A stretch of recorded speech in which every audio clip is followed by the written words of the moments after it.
नमस्कार, आप देख रहे हैं छत्तीसगढ़ मांगे जवाब और आपके साथ मैं हूं पुनीत मिश्रा। डॉक्टर रमन सिंह के 15 साल के कार्यकाल में 9 बार बिजली के दामों में इजाफा किया गया था, लेकिन इस बात को कहकर या फिर इस बहाने से, इस दलील से क्या वर्तमान में बिजली के दामों में इजाफे को सही साबित किया जा सकता है या फिर बिजली के दाम क्यों बढ़ाए गए, यह बताना चाहिए। खैर, जरूरी बात यह भी कि जो दल आपस में एक दूसरे पर महंगाई बढ़ाने के आरोप लगाते हैं, नहीं बताते कि आखिर बार बार बिजली के दाम बढ़ाने के बाद भी बिजली कंपनियों को हर बार घाटा क्यों उठाना पड़ता है और इसके पीछे के कारण क्या हैं।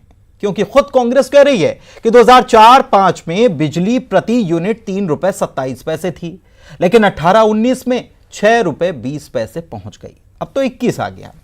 तो बात यह है कि एक बार फिर से सूबे की सियासत बिजली में ही उलझ कर रह गई है। बिजली के दामों में इजाफा हुआ तो बीजेपी नाराज हुई, कहा 1 अगस्त से हुई बढ़ोतरी थोड़ी बहुत नहीं बल्कि 36% तक इसमें इजाफा किया गया और बीजेपी इसका विरोध करेगी। और तो और बीजेपी ने यह भी ऐलान कर दिया कि आगामी 17 अगस्त से वो लालटेन आंदोलन छेड़ेंगे। वहीं प्रदेश सरकार की तरफ से कहा गया कि बीजेपी पहले केंद्र से पूछे कि पेट्रोल और डीजल के दाम क्यों बढ़े। अगर केंद्र डीजल के दाम कम करता है तो बिजली के दाम अपने आप कम हो जाएंगे। तो इसी मुद्दे पर आज करेंगे चर्चा, लेकिन उसके पहले सुनते हैं यह बयान। निश्चित रूप से भारतीय जनता पार्टी को महंगाई के खिलाफ मार्च निकालना ही चाहिए। पूछना चाहिए देश के प्रधानमंत्री जी को कि डीजल की महंगाई, पेट्रोल की महंगाई, ईंधन गैस की महंगाई, लालटेन लेके निकलेंगे तो मट्टी तेल की सप्लाई केंद्र सरकार आखिर कुछ कर पा रही है कि नहीं कर पा रही है। और अगर बिजली महंगा हुआ तो डीजल तो रॉ मटेरियल है, कोयला तो रॉ मटेरियल है, इसकी कीमतें वो स्वयं कर दे, अपने आप बिजली की कीमत कम हो जाएंगी। भारतीय जनता पार्टी के पास कोई मुद्दे नहीं है, जनता का उनको कोई समर्थन नहीं मिलने वाला है। बिजली के समस्या को लेकर आक्रामक आंदोलन किया। ये समस्या कोरोना काल में जब लोगों के नौकरी चली गई है, लोगों के पास में खाने पीने की समस्या है, लोगों की आर्थिक स्थिति जर्जर हो गई है, ऐसे समय पर जो बिजली का रेट बढ़ाया गया है वो लगभग 36% तक है, 8-10% नहीं है। अगर 1000 यूनिट कोई बिजली जलाता है तो उसको 400 रुपए तक के अतिरिक्त लगेगा। और इसके लिए भारतीय जनता पार्टी रायपुर शहर जिले ने तय किया है कि आने वाले 17 अगस्त को हर वार्ड के स्तर पर बिजली के मुद्दे को लेकर आंदोलन किया जाएगा। और चलिए इसी मुद्दे पर चर्चा करने के लिए हमारे साथ गेस्ट जो हैं वो हमारे साथ जुड़ चुके हैं। और सबसे पहले प्रकाश चंद्र होता जी हमारे संपादक हमारे साथ जुड़े हुए हैं। नितिन भंसाली जी कांग्रेस नेता हैं, स्वागत है नितिन जी आपका। हर्षिता पांडे आप बीजेपी नेत्री हैं, हर्षिता जी आपका भी स्वागत है। और आर कृष्णा दास आप वरिष्ठ पत्रकार हैं, सर आपका भी बहुत बहुत स्वागत है। प्रकाश चंद्र होता जी, मैं सबसे पहले आप ही के पास आता हूं। आप भी एक बिजली उपभोक्ता हैं। अभी हम सुन रहे थे मंत्री जी को, उन्होंने कहा था कि जनता का समर्थन नहीं मिलने वाला और बीजेपी कह रही कि 36% का इजाफा हुआ है। कितना असर होगा? देखिए, जो लोग 300 रुपया तक, 150 रुपया, 200 रुपया तक बिजली का बिल पटाते थे जब स्टेट बना, आज कोई भी नहीं कह सकता बिजली की बिल वहीं पर ठहरी हुई है। इतनी ज़्यादा महंगाई हो गई और ऊपर से सरकार खुद कह रही है कि 50% रिबेट देगी। उसके बावजूद भी जो बिजली की बिल आ रही है बहुत ज़्यादा है। कोरोना का काल है, इसी बीच में सरकार को जनता के साथ खड़ा होना चाहिए, चाहे केंद्र हो राज्य हो, लेकिन राजनीति सबको करनी है। हमारे साथ आज ऐसी एक पैनल है, उसमें एक सदस्य ऐसी भी है जो 2 बार विद्युत नियामक आयोग के सदस्य रही है। हर्षिता जी, कितना जायज है? और जो आरोप आप पर लग रहा है कि जब आपकी बारी थी आपने 9 बार बढ़ाए, लेकिन जब कांग्रेस 1 बार बढ़ाती है, उससे पहले 2 बार घटा भी चुकी थी, तब आप कह रहे हैं हम कंडिल यात्रा निकालेंगे, हम लालटेन लेकर प्रदर्शन करेंगे। होता है जी, मुझे लगता है कि हम इस पूरे डिस्कशन में जाएं इससे पहले एक बहुत महत्वपूर्ण चीज है जो हम सबको बहुत स्पष्ट होना चाहिए। जब छत्तीसगढ़ राज्य का गठन हुआ और इसके बाद 2003 में जब भारतीय जनता पार्टी की सरकार आई, तब के अगर हम बिजली के उत्पादन की स्थिति देखें तो हमारे पास से 1500 मेगावाट जो है वो बिजली छत्तीसगढ़ जो है वो प्रोडक्शन होता था यहाँ पे। और एक विजनरी, एक रोड मैप के साथ कि किस तरह से हम जो है वो पावर सेक्टर में काम करें, बिजली के क्षेत्र में काम करें, इसको लेकर माननीय रमन सिंह जी के नेतृत्व में जिस तरह से काम 15 वर्षों में छत्तीसगढ़ में हुआ, आपको जानकर गर्व और आश्चर्य दोनों होगा कि हम 1500 मेगावाट से हमारी क्षमता बढ़कर 3500 मेगावाट, जब हमने सरकार जो है वो 15 साल चलाई तो ये मतलब डबल से क्षमता बढ़ गई। अगर बात करें हम प्लांट्स की तो मड़वा की बात करें, कोरबा की बात करें, doctor Shyama Prasad Mukherjee power plant की बात करें, ये तमाम पावर प्लांट्स डले। तो ये जो सरप्लस स्टेट की बात या जो जीरो पावर कट की थी, ये बहुत जरूरी चीज मैं बोल रही हूँ। ये आपके माध्यम से, चैनल के माध्यम से जो हमारे भाई बहन जो कंज्यूमर भी हैं उनको समझना जरूरी है। अब आते हैं हम 2.5 साल में इस कांग्रेस की सरकार पे। आपको जान के आश्चर्य होगा, विधानसभा अध्यक्ष जी की धर्मपत्नी के क्षेत्र में 6 यूनिट बंद हो गई, यानी 6 यूनिट बिजली उत्पादन की बंद हो गई। आप सोचिए 1,500 लोग उसमें काम करते थे, वो बेरोजगार हो गए। नया कोई प्लांट लाना, नया कोई प्रोजेक्ट, कोई विजनरी, कोई रोड मैप तैयार करना, तो आप घोषणा मतलब शिलान्यास तो हम सोच ही नहीं सकते, घोषणा नहीं है इनकी। यानी कोई किस पावर सेक्टर में हम किस तरह से काम करेंगे, तो सरप्लस की हम बात लेकिन करते हैं। आप ही के द्वारा जो शुरुआत की गई थी मड़वा बिजली, लेकिन जो आपका मड़वा पावर प्रोजेक्ट है उसका 5,000 करोड़ का था, बढ़ के आप ही के समय पे 15,000 करोड़ तक पहुंच गया है। समय पे ना बन पाया पावर प्रोजेक्ट, ना सही ढंग से काम हो पाया। जी हर्षिता जी, आप क्या इस चीज से इनकार कर सकते हैं कि 1500 मेगावाट से हम 3,500 मेगावाट तक पहुंचे? क्या हम इस चीज से इनकार कर सकते हैं कि जीरो पावर कट 1 साल नहीं कई वर्षों तक छत्तीसगढ़ रहा है? सरप्लस की बात करें, रहा है, लेकिन अब जिस तरह से मिसमैनेजमेंट इस सरकार का हो रहा है, लेकिन वो तो आपको विरासत में भी मिला था हर्षिता जी। नहीं, विरासत में कहाँ मिला था? हम 1500 मेगावाट का हमारा प्रोडक्शन था, कहाँ? हम तो उसको डबल करके आगे ले गए ना। नए, मैं यही कह रही हूँ कि नए प्लांट्स डालना, यहाँ पे जो सरप्लस की बात थी, तो ये इससे इनकार नहीं किया जा सकता होता जी कि डॉक्टर रमन सिंह जी की सरकार में इस तरह के काम पावर के क्षेत्र में जो है वो हुए। आज हमारे साथ जो कांग्रेस के भी हाँ जी, मैं कांग्रेस से को एक जवाब ले लूं उनसे, फिर आपके पास आऊंगा मैं, उसमें आपसे भी बात करेंगे। नितिन जी, आप काफी इस चीज को लेकर अध्ययन करते हैं, जो बातें आप पर आरोप लगाए जा रहे हैं कि आपने 1 मेगावाट का भी बढ़ावा नहीं कर पाए, दूसरी तरफ से प्रदेश के कई इलाकों में अभी पावर कट की जैसी स्थिति हो रही है, प्लांट बंद हो रहे हैं, और ऐसे में आपके बिजली को लेकर जो मैनेजमेंट है वो सही नहीं है, ये आरोप लगा रही है हर्षिता जी, क्या कहेंगे? देखिए, भाजपा के ऊपर तो सीधी सीधी पहली कहावत यही चरितार्थ होती है कि उल्टा चोर कोतवाल को डांटे। मैं बता दूं आपको कि भूपेश बघेल जी की 2.5 साल की सरकार में मात्र 3 रुपया 30 पैसा प्रतिशत बिजली की दरों में बढ़ोतरी हुई है।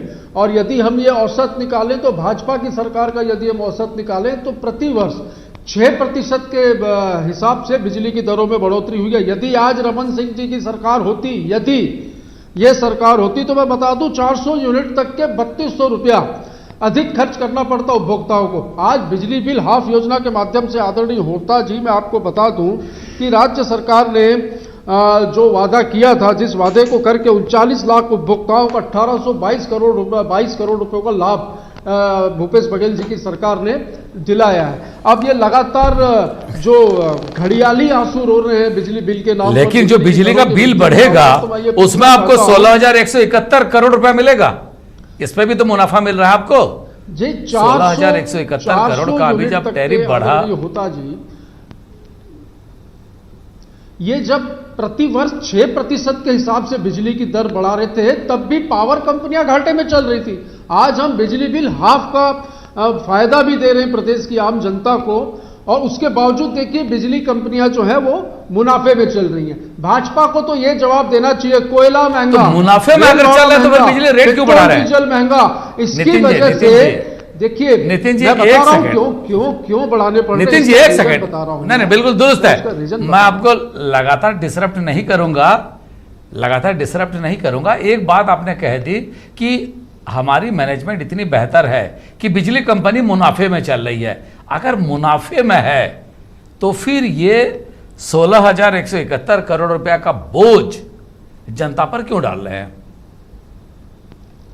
देखिए बोझ मैंने बताया कि बहुत ही मामूली वृद्धि हुई है।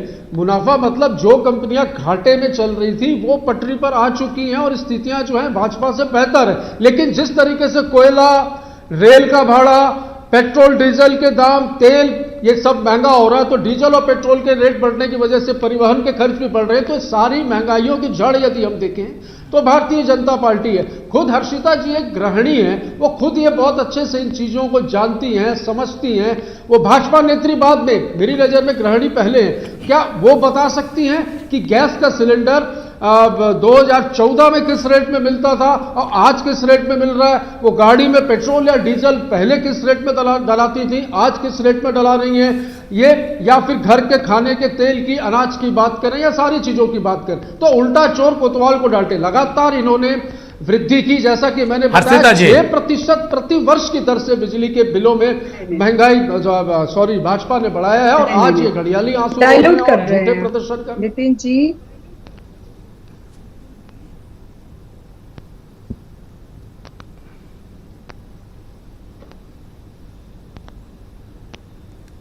हर्षिता जी, आवाज चली गई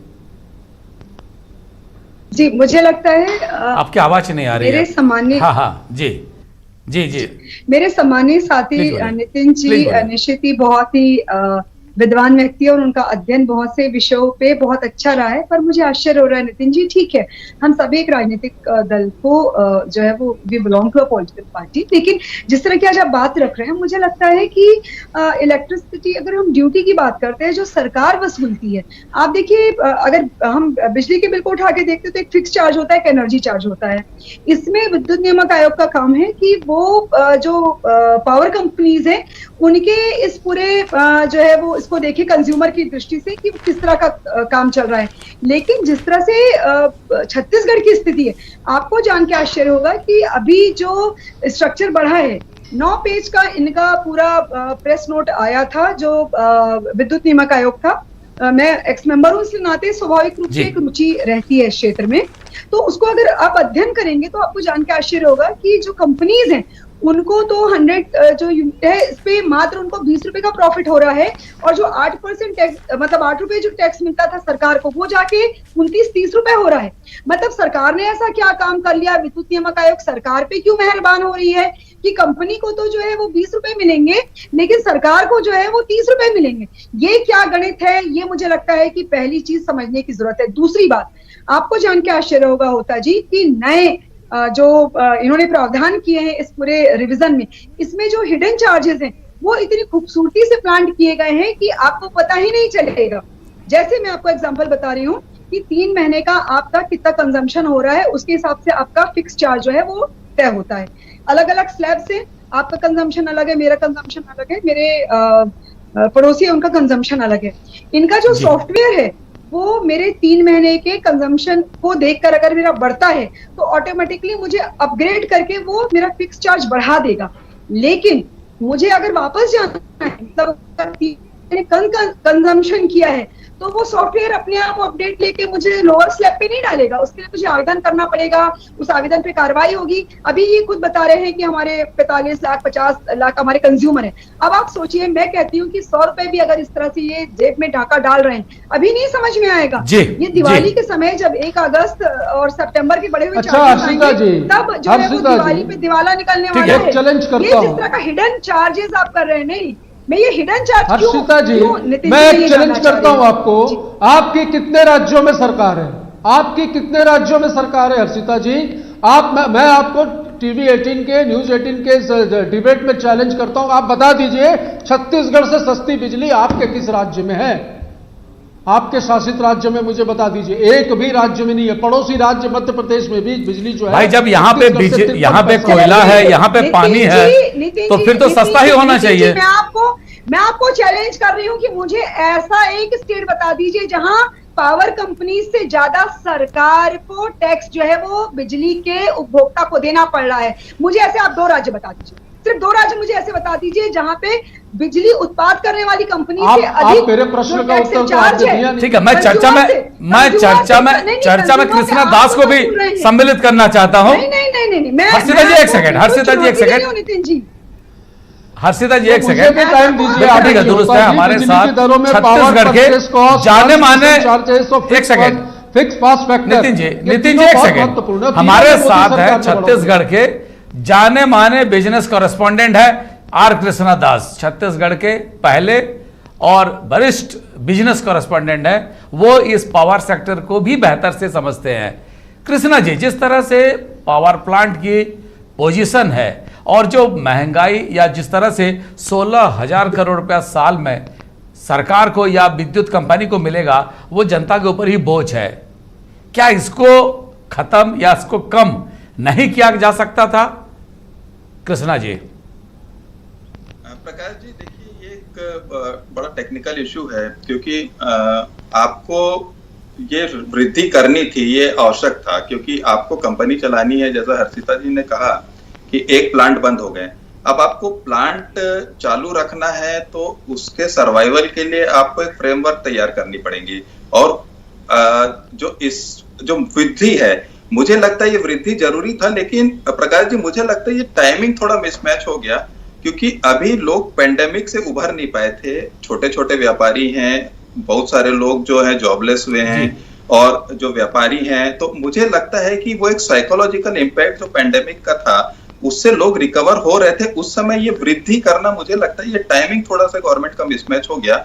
लेकिन आपको ये जो टेक्निकल इशू मैं जो आपसे डिस्कस कर रहा था, ये सरकार जो है उसके जो आउटस्टैंडिंग्स हैं जो पावर कंपनीज की, देखिए पावर कंपनी आपको चलानी है, आपके या तो 1 प्लांट, 2 प्लांट, 3 प्लांट, ये प्लांट बंद होने चालू हो जाएंगे।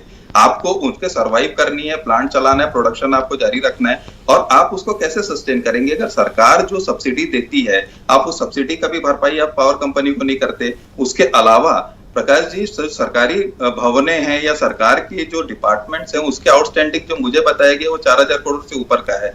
ये एक वॉपिंग अमाउंट है, ये छोटी मोटी अमाउंट नहीं है। अगर ये अमाउंट सब अगर आप पावर कंपनी, सारे नगर निगम है, नगर पंचायत है, ये सारे डिफॉल्टर है। एग्जैक्टली, बिल्कुल। तो अगर ये जो आउटस्टैंडिंग अमाउंट है, अगर आप ये आउटस्टैंडिंग भी अगर वो पावर कंपनियों को नहीं देंगे तो पावर कंपनी चलेंगी कैसी? वो आप उनके सर्वाइवल कैसे करेंगे? उसको प्रोडक्शन करनी है, उनको अपने मैन पावर मेंटेन करने हैं, उनको रॉ मटेरियल खरीदनी है, तो पावर कंपनी को चलाने का एक वो, यानी कि आप कहना चाहते हैं कृष्णा जी, जो 50% रिबेट दी जा रही है या जो छूट दी जा रही है, वो सरकार को पावर कंपनियों को देना चाहिए, वो नहीं दे रही है जी। तो ये सरकार का काम है सर, कि सरकार किस तरीके से कोऑर्डिनेट करती है। देखिए पावर कंपनी उनकी अपनी पब्लिक सेक्टर अंडरटेकिंग है। मुझे लगता है कि या तो फिर आप उसको ऑटोनोमस बॉडी कर दीजिए पावर सेक्टर को, कि भैया कि वो अपने हिसाब से चला लें। तो मुझे लगता है कि ये जो छोटी छोटी जो चीजें हैं वो इफेक्टिवली वो एड्रेस कर पाएंगे। लेकिन सरकार के कंट्रोल से बाहर हो जाएगा तो जो रेट है वो तो फिर बहुत महंगे हो जाएंगे। अभी फिर भी सरकार के कंट्रोल में है। थोड़ा राजनीतिक रूप से, जैसे कंडिल यात्रा है, ललटेन यात्रा है, ये सब चीजें जब होंगे थोड़ा सरकार विरोध को भी डरती है जी, और जनता की आवाज को भी सुनती है। प्राइसिंग तो आप टैप कर सकते हैं, उस पे आपका कैप होगा क्योंकि आपके रेगुलेटरी कमीशन है, वो बहुत बड़ा इशू नहीं है मुझे लगता है कि। लेकिन आप जो पब्लिक सेक्टर की जो कंपनीज हैं उसको आप कैसे सरवाइव करेंगे और उसको कैसे सस्टेन करेंगे, ये ज्यादा इंपॉर्टेंट है अभी। क्योंकि अगर ये इशू एड्रेस नहीं हुआ सबसे बड़ी बात है, इस तरीके के रेट जी बढ़ते जाएंगे। बिल्कुल ठीक है। ट्रांसमिशन लॉस एक बहुत बड़ी बात थी। किसी जमाने में हमारे 46% ट्रांसमिशन लॉस होता था, और ये एक बड़ा कारण है जो लोगों पर वो बोझ को डाल दिया जाता है। क्यों ना कंपनी जो है पावर कंपनी वो अपनी एफिशिएंसी को और बढ़ाए।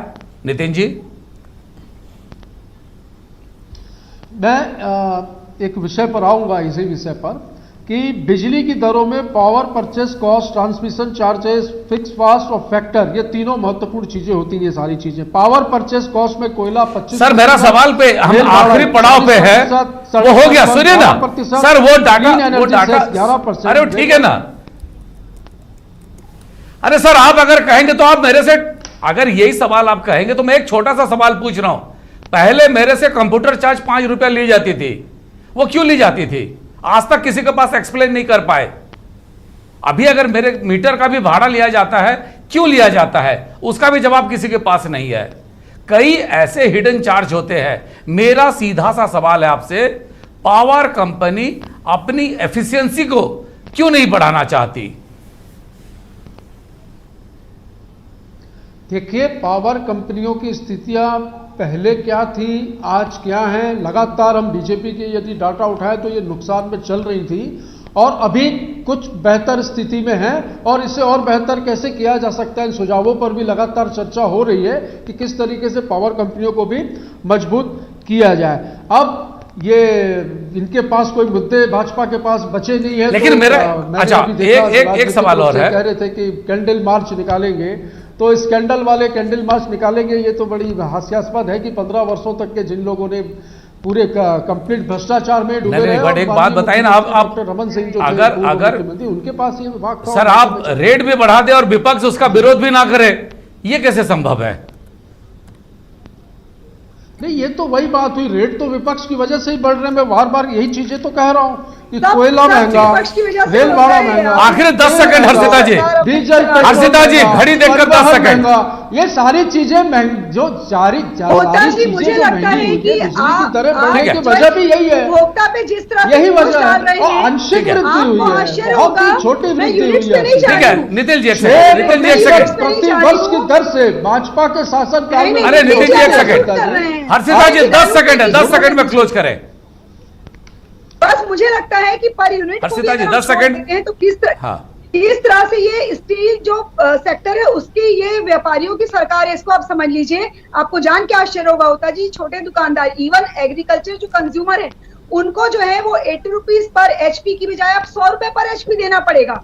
यानी आप सोचिए 25% बढ़ता है क्या, आप खुद सोचिए। ठीक है, और जहाँ पे स्टील को ये बीजेपी पर आरोप लगता था कि वो व्यापारियों की पार्टी है, और बीजेपी अब कह रही है कि कांग्रेस जो है व्यापारियों की पार्टी बन गई है। राजनीति में सब आरोप प्रत्यारोप तो लगते हैं, लेकिन सबसे बड़ा सवाल है, संवेदनशील सरकार है और लोग यही उम्मीद कर रहे हैं। कोरोना में 2 साल में सबकी आर्थिक और सामाजिक कमर टूट चुकी है, सरकार साथ खड़ी रहे और मदद करे, ये लोग उम्मीद कर रहे हैं। तीनों मेहमानों का बहुत बहुत धन्यवाद। साथ ही पुनीत जी, आज मैं आपको भी धन्यवाद देता हूं। क्लोजिंग का टाइम हो गया है। बिल्कुल बिल्कुल बिल्कुल।